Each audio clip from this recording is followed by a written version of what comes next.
Hello there, I'm Jason Ball, and this is Life After News. Christina McLarty Arquette is an entertainment reporter turned movie producer. She even produced a movie shot in my hometown in Truman, Arkansas. She has great advice for anyone who wants to make a documentary. Christina McLarty Arquette, thank you so much for joining us. It's so good to see you. How are you today? I'm great. I was going to say it's hard to believe how long it's been, but it feels like yesterday being It has been together. a You know long what I time, but it mean? does feel like yesterday. Nice to reconnect with you. Coming to us from Music City, Nashville, Tennessee.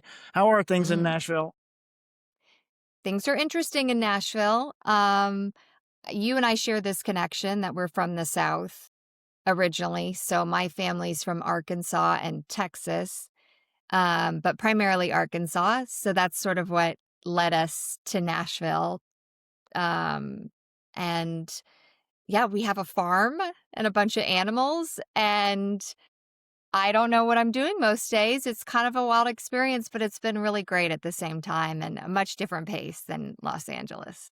That is amazing. So you worked for more than a decade in TV news, mostly entertainment reporting. You reported on the entertainment industry for most of that time, and then you decided to jump into the entertainment industry and become a producer. Tell us about that transition and what got you going that Yeah. way. Yeah, it really was sort of where I wanted to begin my career anyways. I went to NYU and majored in broadcast journalism. I always wanted to be a producer or a writer and sort of took a different route and ended up on camera, which is a great, you know, job as well. But I had always writing was always something that was something I loved as a kid and growing up and in college and writing news specifically I really enjoyed. So it was sort of a natural transition into documentaries. However, I had had a kid in between Entertainment Tonight and, sort of starting this second career, second identity, so to speak, of mine. When I was at Entertainment Tonight, I was sort of working on a project sort of on my off time, that was a documentary because I was really getting to a point, and I'm sure you can relate to this too, and most of the people who have been on talk about the news burnout. And I was really sort of burned out in news and wanting to re-energize myself. So it was something I had been thinking about. I just had a pit stop in having a baby. Um, and when I was pregnant, this amazing director who's a friend of my husband's and my husband's family, Matthew Cook. He's an Oscar nominated director and has an incredible social media platform. Had reached out to me about a documentary that he had been directing and shooting for several years and just having a hard time finishing it because it was a really complicated topic. And that was the prison system. And so he sort of approached me in helping him finish this documentary, which went on to be known as Survivor's Guide to Prison, and it was on Netflix. And that was my first real documentary that I helped produce, and it really re-energized me into the space and sort of fed all of my news instincts that I loved so much, but also allowed me to create my own schedule and sort of, I look at it like being an entrepreneur every day. So, that was the good side of no longer kind of working in a corporate setting. So there's a couple of things there. I feel like almost everybody in news has a little passion project they want to do, a documentary, and some of them have started working out of them, but very few people actually finish them and get them out and do that. So, what's your advice on how to actually get it done and get it before an audience? Yeah, I think that happens a lot, right? And also you have to realize this was 10 plus years ago when documentaries weren't really that exciting then and people weren't watching them as, much as they're watching a scripted film. So this was still that kind of world of like what are documentaries and, who's watching them, and this was before the boom. So, yeah, I think oftentimes in a newsroom, there was a lot of people talking about side projects of stories that maybe weren't being covered in a newscast because they needed a bit larger, longer, space to tell that story. But I would just say do it. It really was so satisfying and gratifying to me to be a part of that film because I really did a lot of jobs on it. But what I found really wonderful about it was the skill set that you learn in a newsroom. And I say this often to students, and it's a shame there's so many shortcuts nowadays with, other areas to, kind of bypass the training in a newsroom. But it really sets you up for such success in storytelling, whether that's in a documentary or a scripted film or a docuseries, the training that you get in a newsroom. And I oftentimes, always in the back of my head, still have, I'm blanking on his last name. Paul, do you remember Paul in the newsroom at KCBS KCAL who we had to approve our scripts with? You know what Paul I'm talking about? Button? Yes, Paul Paul Button, Button. yes. I often have him in the back of my head because he was so hard on me with those scripts in the beginning because we would have to call them in to get them approved before we went on air. And, to learn to storytell the way you have to in a newsroom really carries you into any other profession, whether it is storytelling, whether it is being a PR person, whether it's being somebody in a banking world, whatever it is, storytelling will take you into any career. So I would say to anybody really struggling is like, just do it because you'll be surprised how quickly you can get it done because you have that skill set, and that training. 100%. I think that's such good advice because it is true, and we learn to write so quickly. We can learn. You can go on a story, and in like 2 hours, the story is done and over and produced and on TV. So that it is. But then I think that's where people get lost in that documentary world because you don't have that constant pressure to get it done, that deadline to get it done. And we work really well on deadlines. So I would say you even just make yourself some deadlines, or there's a festival you want to enter, so set that up as a Yeah. deadline so you actually That's have great some. advice.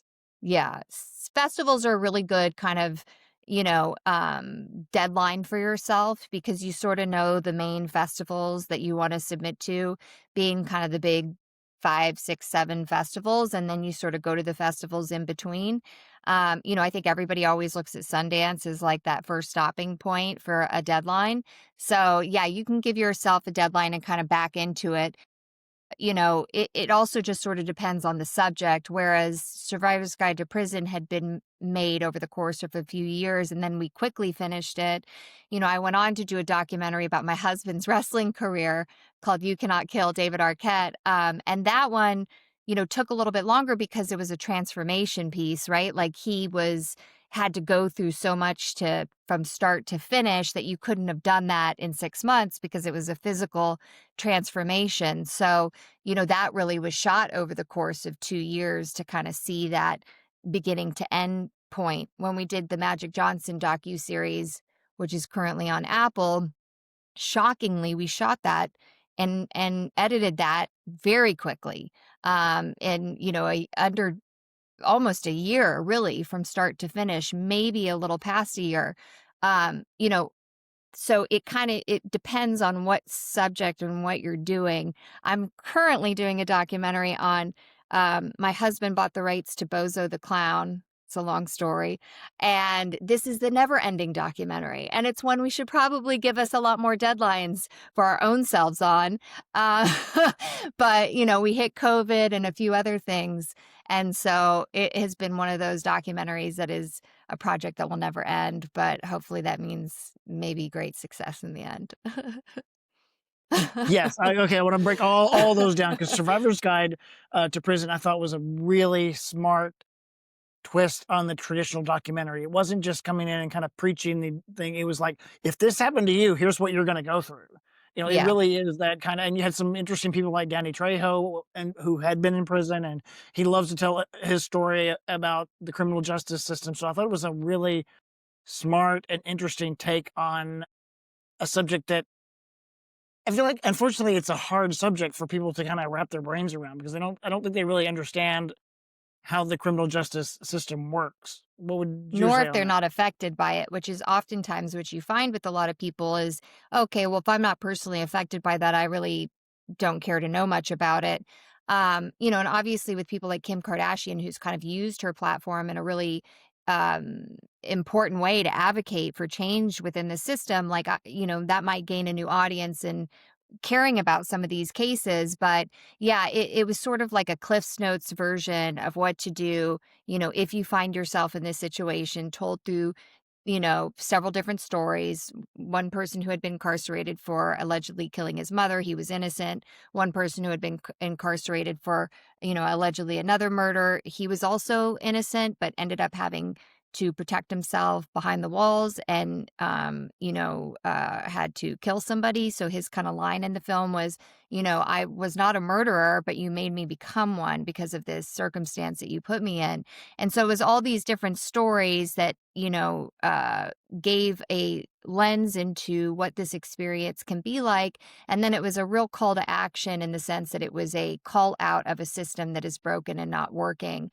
And a film like that was really interesting because while it did land on Netflix, which was great, it was also used in a real educational way. So we ended up doing kind of a tour around the country with that film, even ended up on Capitol Hill and screened it for lawmakers, and were able to have a really thoughtful conversation around the criminal justice system. Now, where all the celebrities came in was simply because there were so many statistics in the film that Matthew Cook, the director, and he's kind of known for his ability to sit there and talk to the audience. He does it on his social media now, and he's great at it.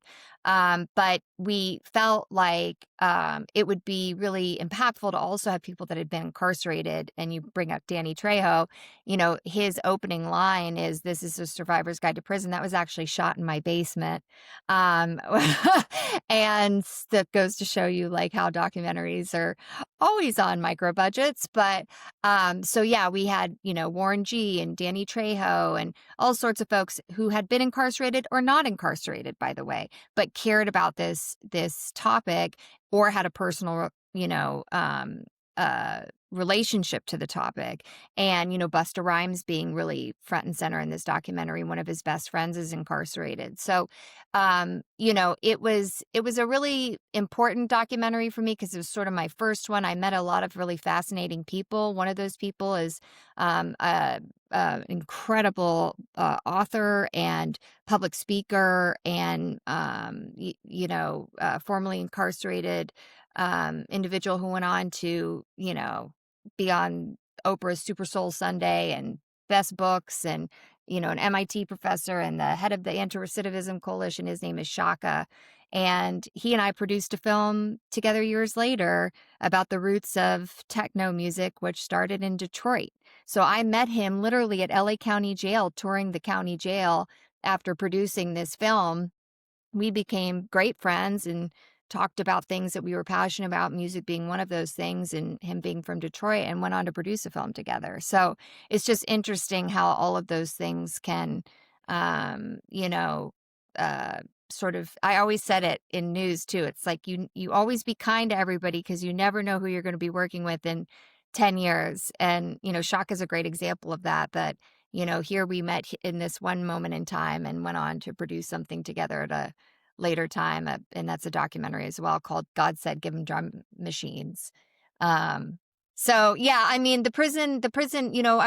My husband David and I went on to executive produce Van Jones's documentary, The First Step Act, which is also a continuation of that space. The First Step Act being a federal bill that passed. That, I think something like up to 30,000 people have come home under that bill. So, we stayed very active in the space. I'm on the board of a reentry organization here in Nashville called the Dismiss House. So I'm really passionate about this topic and often find myself drawn to projects that help explain it to people better. So this is a great example of someone who you probably didn't know that much about the criminal justice system, and then you worked on this project, and now you and your husband are advocates in that space. Yeah, I had a experience in Dallas, Texas when I was a news reporter there. My girlfriend of mine's brother was in a bar fight, and he injured the person. I can't remember how bad the injuries were, but bad enough that he ended up incarcerated. And while he was incarcerated, he met this amazing man who he became friends with, and they kind of, went through the education system together behind bars, behind the walls. And so when they both came out of prison, they came out together, and I had the opportunity to get to know them. And so when Survivor's Guide to Prison came along, I was really interested in the topic and continue to be. That's great. That's great advocacy work. So the next one was "You Cannot Kill David Arquette," which is a genius title. I don't know who came up with that title, but it's a genius. And you were really putting yourself, you and David really put yourself out there for that too. It's kind of a look Yeah. behind the scenes of your life and your relationship too. Oh god, yeah. That was a really odd documentary to produce because I was producing it, but I'm also in it. So, when David's stabbed in the neck in a death match, I'm like livid at David and I'm livid at the promoter and the wrestler in this, at this event. But I'm also like to the director, did you shoot that? Did you get it? Did you get the That's good blood? stuff. I mean, it was such an odd kind of place to live. And, I was also producing a film that's really in a male dominated sport. And so, one, I didn't really know a lot about. And I learned very quickly kind of how to handle myself and, how to, um, get what you need out of it because it's a really interesting sport. So even getting like releases signed could prove to be very difficult at times for me. And so you'd have to kind of do these workarounds to get your releases signed and figure things out. It was a tough experience, but ultimately it was great. I think that was probably the best film experience for me because I did everything on it from raising the money to, approving the budget to producing to setting up everything, even to its distribution and how it was bought. And, so I really did everything on that project. So it was really a valuable experience for me. I don't know if I was sane doing it because it really was kind of nuts. The for people that don't know about this film, my husband did a film called Ready to Rumble 20 plus years ago, and it tanked at the box office, but it was a really cult hit within the kind of wrestling world. And to cross promote this film, he became the WCW World Wrestling Champion, which at the time, now you see like Logan Paul and all these people on stage all the time. But at the time, that was really frowned upon by wrestling fans. They were like, how can a Hollywood actor be a, wrestling champion? This is BS. Like, no. And so for years, I would go to my husband loves wrestling. Like, he's a fan first. So we would go to wrestling matches and like people are like spitting on him. And I'm like, this is so intense. Like, what is going on? Why are people so mad at him? And, it was because of this championship that, he held. And so my husband had some health issues and he had some stents put in his heart. And, he went into his stent surgery and he came out. And I was like, oh, didn't you just think about how much you love me and the kids and what a wonderful life you have? And he looked at me, he was like, no, I thought about wrestling. And I'm like, what? That is insane. And he's like, well, it was the thing in my life that I just didn't, you know, it was the loose end in my life that really tore at my heart and my ego. And, everybody just wants to be loved in life, right? Like, isn't that kind of the core of us as human beings and to be hated so much? So he decided to prove himself and come back and go on the indie wrestling circuit, and do all this, at 40 years old or 40 plus years old with stents in his heart. And so I thought he was crazy. I was pretty much angry the whole time we were shooting this documentary. But I also got it too, because the wrestling world is really incredible. Like, it is a wild world. And so, it is a religion for people of sorts. It's part of their identity. Like, wrestling is just, they love it so much. And so it was also a real treat to get to sort of document that world in the way that we did. I feel like his wrestling career in the first when he actually became the wrestler, that kind of hurt his acting career as well. It did. I mean, people really thought he was crazy, they just thought, "Wow, like, what is he doing?" He's here he is, this Hollywood star, and he's doing all this wrestling stuff, and, and we're laughing now because like, we're seeing Jelly Roll and, Snoop Dogg and all these people, as wrestlers, it's a coveted thing to do it now. But back then it was like, you're this guy is what is he doing? And so, but it goes back to him. David has always been, he comes from a lineage of vaudeville performers. His great grandparents were vaudevillians. His parents were actors. His whole family, they are all actors, they're all artists, they're working actors. And so, for him, wrestling is like theater on steroids, right? So to him, it's a real love because there is a vaudevillian theatrical aspect of wrestling. And, if you look at the storytelling in wrestling, there's great storytelling, in wrestling. Now, it might seem crazy and cheesy and you can't believe what's happening at the time, but there's also just this like passion to it, and the storytelling to it that is so interesting. So the good part about it is we got into South by Southwest. We won the Adobe Editing Award through South by. We were nominated for Critics' Choice. Sadly, COVID happened, and so our film premiere didn't happen because of COVID. But we still hosted a screening in our home in LA and, for the LA Times. And ultimately it, was acquired by Neon Super Ltd and had a great life on Hulu. And oftentimes people come up to us, and talk about wrestling in that documentary. So I love hearing the feedback. So it's a good redemption for him. It was a good redemption, and, I had to be Miss Elizabeth for a minute in there. And I've never been an actor in my life. People always think I was an actor or something first. I have always been, from a journalist background. That proved really tough for me. I had to take a shot of vodka to get on stage. I rarely drink, and I was like, I need a shot of something to do this because I am so embarrassed to like come on stage. And if you look closely enough in the final scene, I got so into it once you're out there and people are yelling at you. And I was like, something was, the fire lit inside me and I got so into it. And the guy who he was wrestling at one point is like, Christina, get out of the way. You're in the way. And I'm like, what?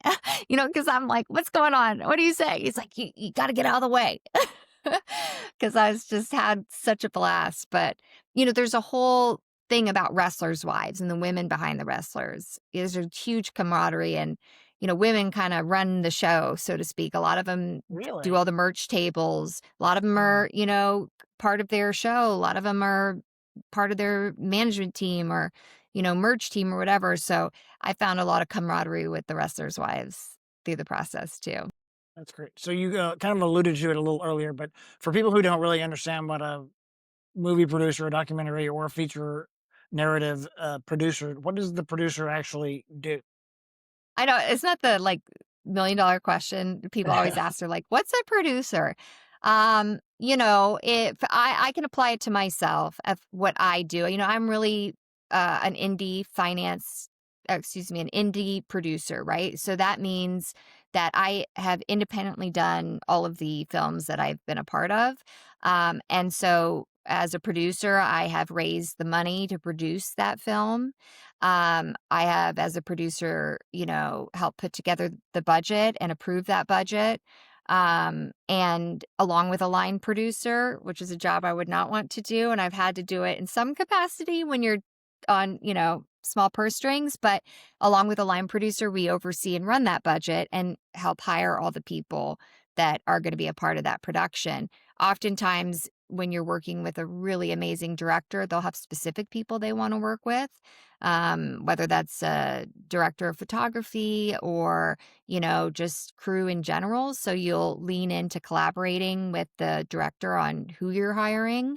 And as a producer, I might also produce all of the interviews. I might set up the interviews. I might actually ask the questions in the interview.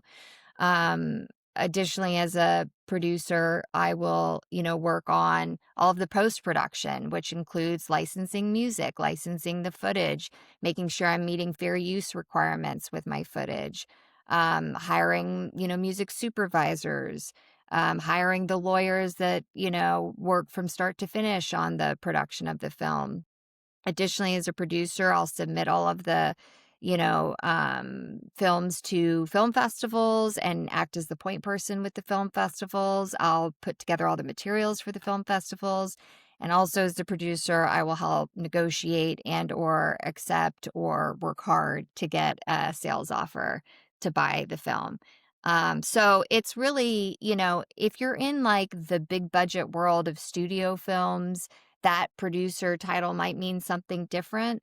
When you're on the independent side of things, you're really, as you would liken it in news, to a one man or one woman band.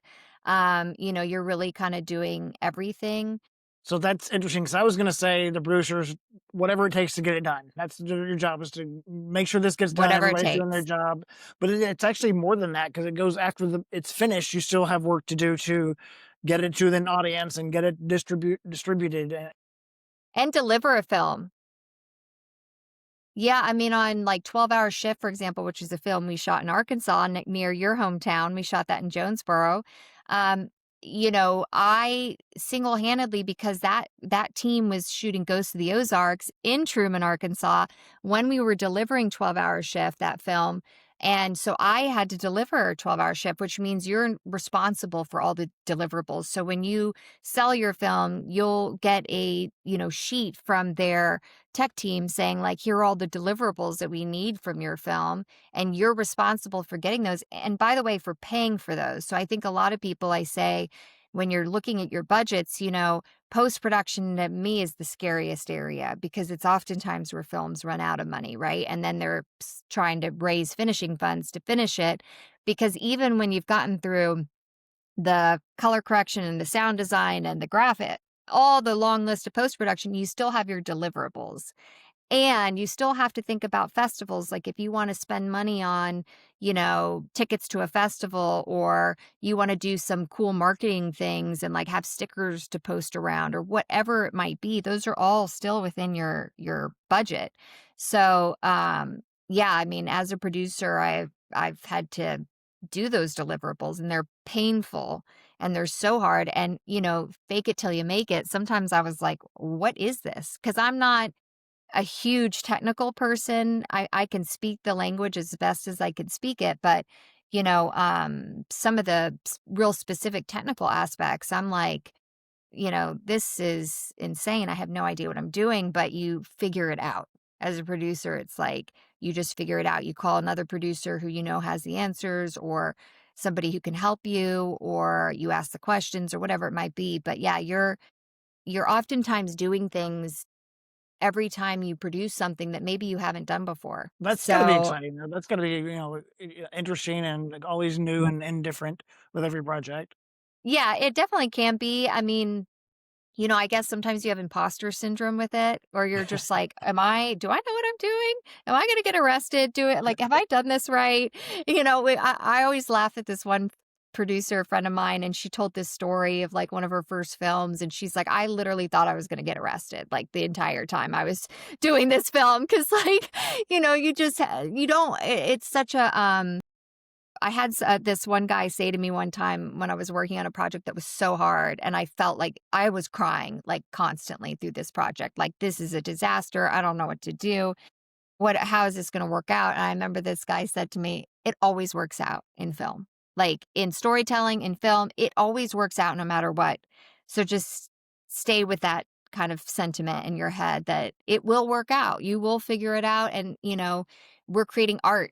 We're not, in a hospital setting, doing like life-saving work, that we are like creating art for people to enjoy and to maybe take them out of their world or the heaviness of the world for the minute. So it's always going to work out. Like it's not that serious. Do you know what I mean? And so Right. I try to always remember that, because it feels so suffocating in the moment when you're working with things, or on things, and maybe it's not going the direction you want, but ultimately it's always going to work out. And I would say that it's a very emotional experience, but also really great when you get to see it on the big screen. Yeah, I agree. I always felt that way in news too. I always like over stress about it, and then now I just try to enjoy everything as it happens. So you said, Yeah. as you mentioned earlier, we're both from Arkansas. You're from Hope. I'm from Truman, and you've done a couple of a couple of fiction Yeah. movies, 12 Hour Shift and Ghost of Ozarks, and right in my Yeah. neck of the woods. I'm so honored that It you. was. How did that happen? Well, I'm on the board of the Arkansas Cinema Society. And so and actually the reason why I'm on their board is because I screened Survivor's Guide to Prison at their curated film festival. And that was really kind of me coming home to see how incredible it is in Arkansas and the talent is in Arkansas. ACS was started by Jeff Nichols, who's an incredible Arkansas director, and Catherine Tucker, who's also an incredible film producer. And, Graham Gordy's on the board and a part of it, and he's also an amazing talent and writer, out of Arkansas. So there's, Mary Steenburgen. There's so many great Arkansas talents. And so ACS's goal is to, help, teach, workshops to students to bring film to Arkansas, but also to help support the filmmaking industry in Arkansas in the sense that there's so many great parts of Arkansas to shoot. You have everything there but the ocean, which you can just, do on a lot somewhere. But Arkansas is such a beautiful state to shoot in. I think you saw that in the landscape of True Detective season 3, which, that show I think brought something like $100 million into the state as far as the halo effect of what money does through films, because you have to remember films employ not only the actors and producers, but it's electricians and carpenters and seamstresses. And there's so many incredible types of jobs that people can work on a film. And so, the rebate, we have a rebate or used to have a rebate in Arkansas that was, the tax incentive there. And so I really came home to uh, produce 2 films to understand the rebates in Arkansas, to understand how those work. And for people who don't understand that, a rebate is really great for filmmakers because, you have whatever your budget is. And if you meet the requirements, like the 25 or 30% rebate, you get money back, um, on your budget. And it's pretty quick if you do everything right. And that's really valuable, especially if you are an indie film. Both those films were made very, very, cheaply, but also Ghost had a bigger budget, but 12-Hour Shift had a much smaller budget. And so to get money back like that is so valuable in the post-production space. Um, and so, yeah, that's why I came home to make 2 films. And then now it's just become, something I advocate for in, increasing the incentives in Arkansas because I think it has so much to offer. I also think it's really important to allow Arkansans to be home with their families and stay in the state to work and not have to go to Atlanta or LA or Oklahoma City or whatnot. Because if you're sending your crews out to work in different states, then they won't be there when films are wanting to shoot in Arkansas. So, it's just become a big passion of mine. There's just like so much great, like Minari is a great example of a film. That director Mm, is from Arkansas. That was an I love that Oscar. movie. Did it win? Did it win? I can't remember if it won, but No, it I was don't think Oscar so, but nominated. she And won. she Didn't won. didn't the yeah, the mother, the grandmother. Yeah, it's such an incredible film, It and is that is so beautiful. and the homegrown, Clark Duke's a great friend of ours. My husband David is starring in another one of his films coming out in the fall. His first directorial debut is called Arkansas with John Malkovich, and he's from Hot Springs, Arkansas, and so there's just the Hot Springs Documentary Film Festival is an incredible festival for documentaries. It's one of the top film festivals for documentaries. So I just think there's so much to offer in Arkansas. And I do feel really passionate about, having access there and also students having access. I moved around a lot as a kid, so I didn't really have access to film and television in high school the way a lot of high school students I've noticed have nowadays, where they're like filming newscasts in high school. I never really had that opportunity, and I wish I had, because I think it it's just so valuable to have the experience to like work on these things and work on your craft early on and figure out, give yourself time to learn how to edit. That's a great regret of mine. I wish I would have learned how to edit, because that would, or, do decks and teasers, and, or maybe have been a lawyer and been able to do all my contracts. Like there's so many parts of this industry that there's so many things you can learn. And the more time you have to learn it, because you figure out what your interests are, the better. Um, 100%. and so, yeah, it's just access to all that kind of programming, and they just do a really good job of bringing films to the state too, and filmmakers, and they've had incredible talent at ACS in years past. Coleman Domingo was honored last year. Jessica Chastain screened in the eyes of Tammy Faye Baker. They've just do a great job of getting people to come to Arkansas and tell their stories. You said two things I thought were really important. You said craft, and I've always said that what we do is craft, and to get good at craft, you have to do it. When I was had my first job, which was in Little Rock, Arkansas, at the ABC affiliate, I'll never forget they said, "What year do you want your IFB in?" And I was like, "My what?" They said, "What year do you want your IFB in?" And I was like, "My right," like, fake it till you make it again. And I put it in my right ear, thank God. But, my first live shot, I think I was at the fair or something like that. And, they said joining us live is whatever, Christina McLarty, a native Arkansan. And my mic is like this, shaking, and I'm like, so, I say that because you really don't know what you're doing till you do it or can feel it. And so while I had a lot of great internships when I was in college, I worked in Senator Hillary Clinton's office. I worked in MTV News and Documentaries. I had all these great experiences, but I wasn't really working. When you're an intern, you're interning, you're getting to know things. But once you're really in the field and once you're really doing the work, that's where you kind of figure things out. And so, yeah, I just think it's so important. And I also think for like people that want to be writers, to study film or to have the opportunity to be in classes or workshops that you might not get in high school right now, or you might not have access to if you're in a small town, like, whatever it might be, just to have the access to experience film and art um, with a like-minded group of people that are also interested in it, and you can really talk about those things is really great. Yeah, 100%. I agree. But how did you end up in Truman and Jonesboro, though?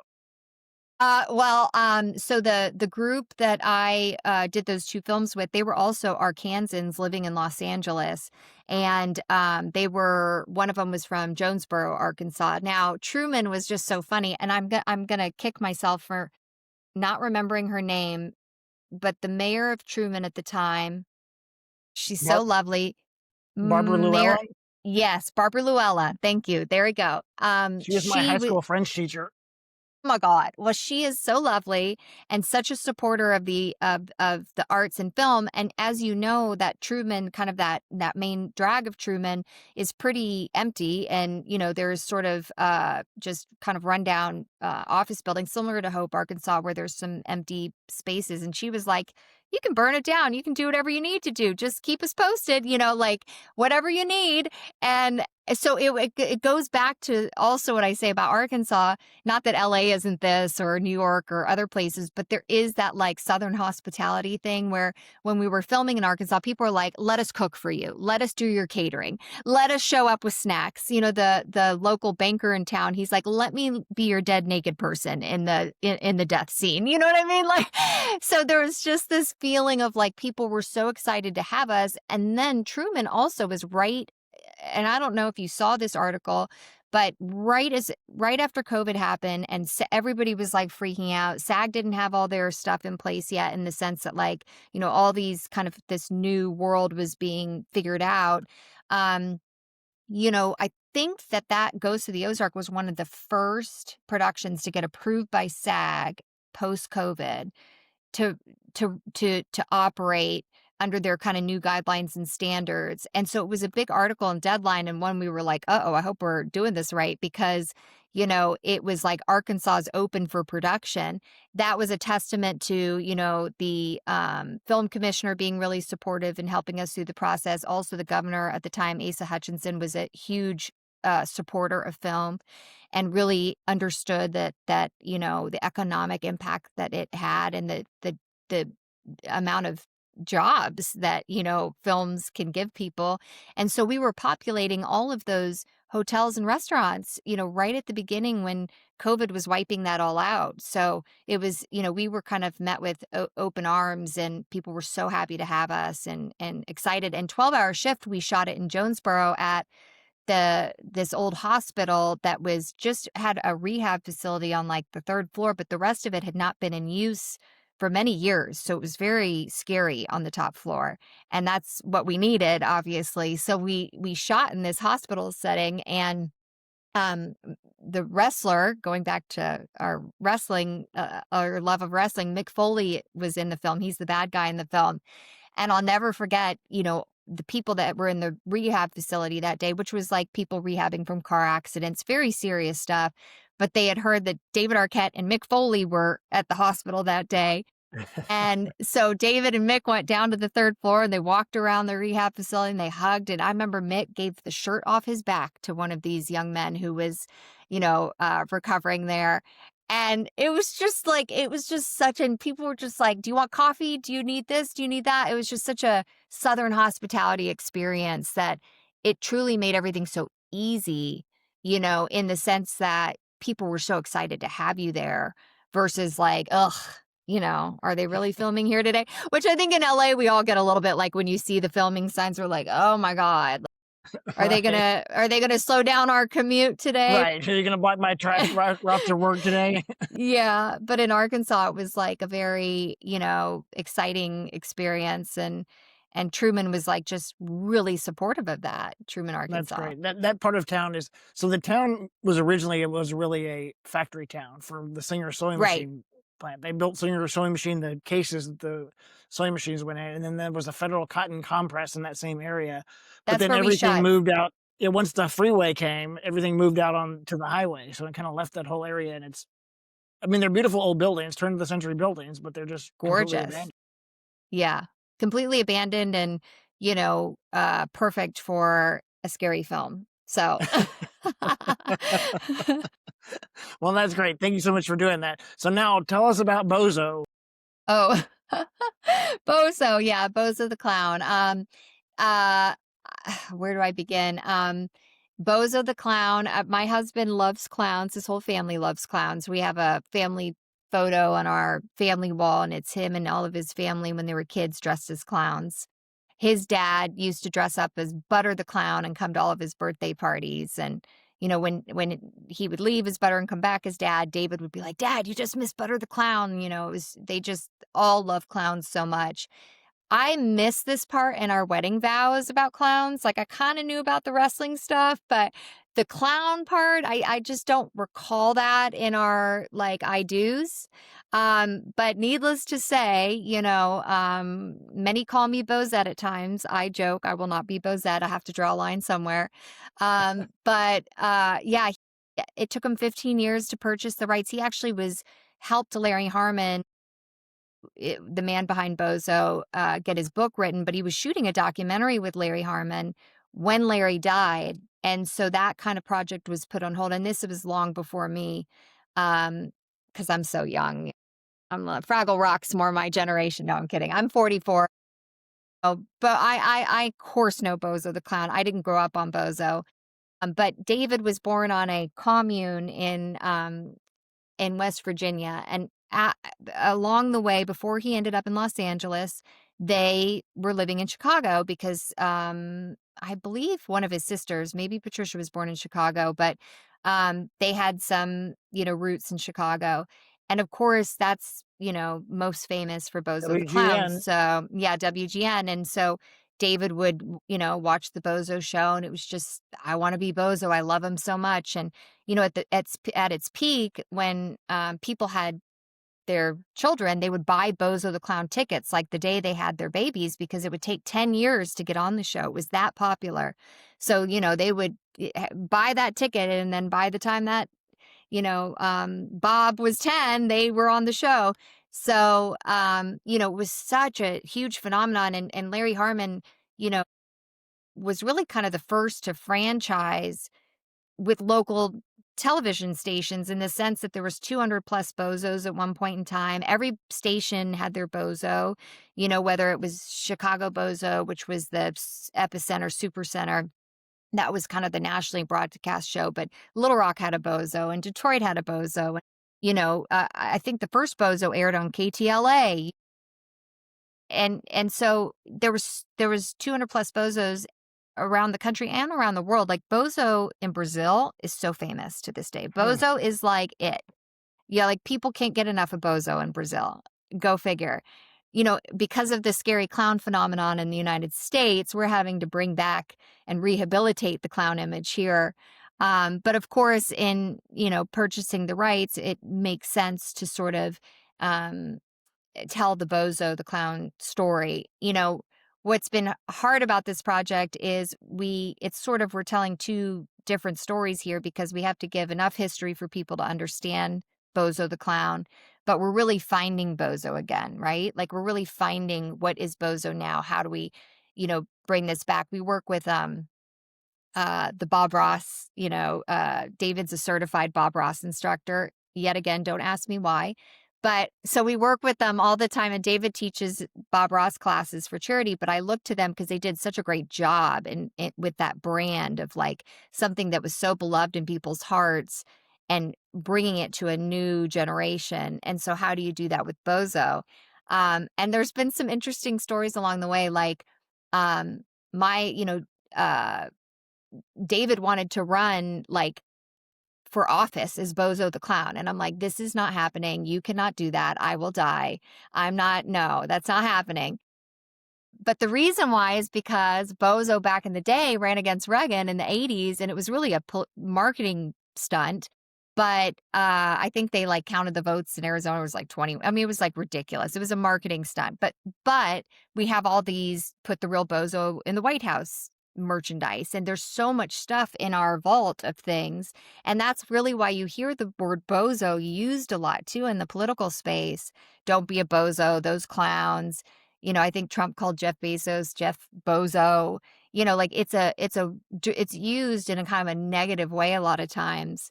And so we're having to kind of combat all of that and reimagine it and recreate it. And so it's been, it's a lot. It's a lot of trademark things we have to worry about. I mean, I just feel like it, it like, the clown world in itself is similar, like, to wrestling, in that it's just a wild, interesting world.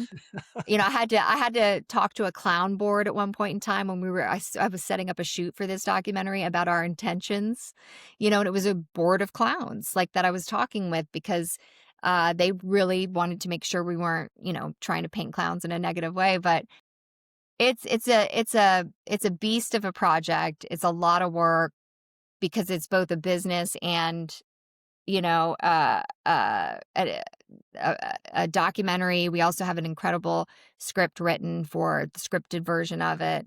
And so, ultimately, obviously, to be able to do a game show again would be great.